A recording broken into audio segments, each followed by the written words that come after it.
Medyo nagsiskip siya. Hindi ako marunong, at the same time, I'm excited. Sayang naman kasi nilagay mo na.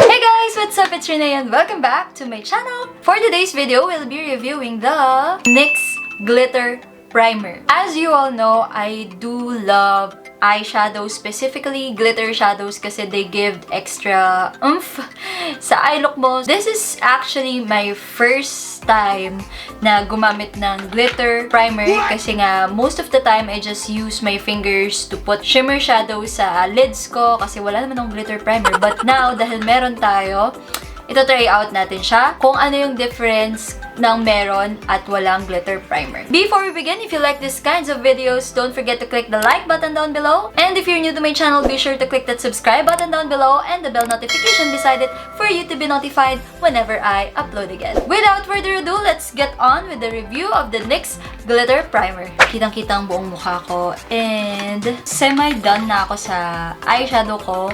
And ayan, ito-try na natin itong NYX Glitter Primer. This is really my first time to use glitter primer. I mean, I've been to glitter shadows matagal. Pero ngayon lang ako talaga ngayon lang makaka-experience na gagamit ng glitter primer. So, I'm nervous kasi hindi ako marunong, at the same time, I'm excited kasi I love glitter shadows. So, ayan. Let's find out together paano ba gumamit ng glitter eyeshadow primer. So, ayan, ito siya. I'll use my finger. So, ilalagay ko siya dito sa tip ng ring finger ko so that yung pressure is hindi ganun ka-harsh. So, ganito yung itsura niya. Let's see kung paano ba to. So, ilalagay ko siya sa eyelid ko. So, dito meron, tas dito wala. So that you can see yung difference ng merong glitter primer at saka wala.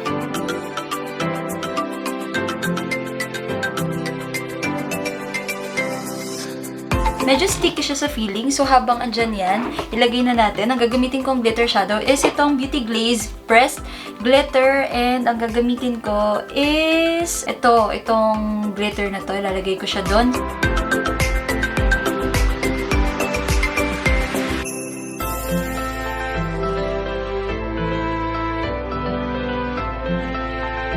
Oh my God! Nag-concentrate talaga ako na ilagay siya kasi baka mamaya masira ko. And ayun nga, tacky kasi siya sa feeling eh. So, I need to work quickly para hindi siya mag-dry out. Kasi feeling ko pag nag-dry out, hindi na magsistick ng mabuti yung glitter. So, now that meron na yung dito sa side na to, lalagyan ko naman ng glitters yung side na to nang walang glitter primer.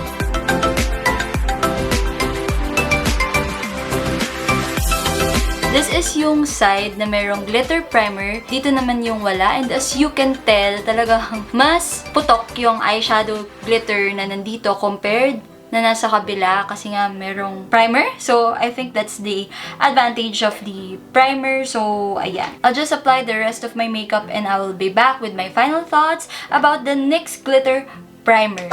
I am back with my full face of makeup.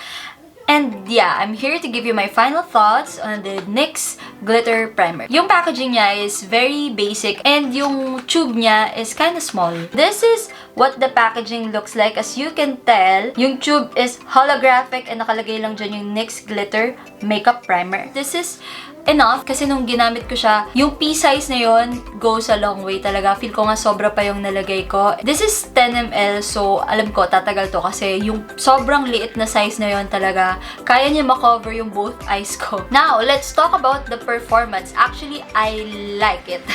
I very much like it kasi nag-stick kagad sa kanya yung glitter shadow na in-apply ko compared sa wala. Kasi sa wala, medyo nagsiskip siya.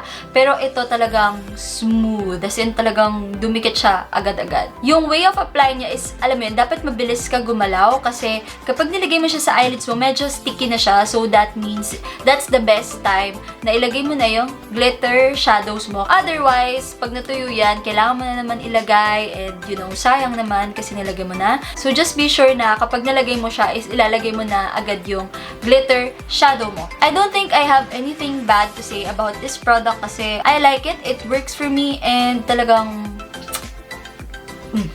putok yung eyeshadow ko. I love it so much. Ang ginamit ko kasi is my fingers to apply this, but I believe you can also use a brush.